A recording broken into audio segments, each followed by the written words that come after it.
ఓం శ్రీ గురుభ్యో నమః. అందరికీ నమస్కారం. Welcome to Thokaredu channel.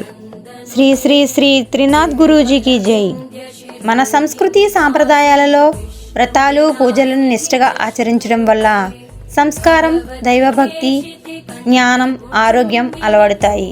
కేవలం ఇవి భక్తిదాయకమైనవే కాదు, ముక్తిని, మోక్షాన్ని ప్రసాదించే ప్రక్రియలు.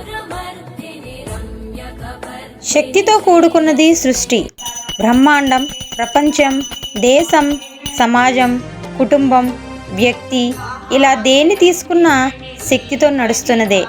శక్తి లేనిదే చలనం ఉండదు. అందుకే సర్వం శక్తిమయం జగత్ అన్నారు.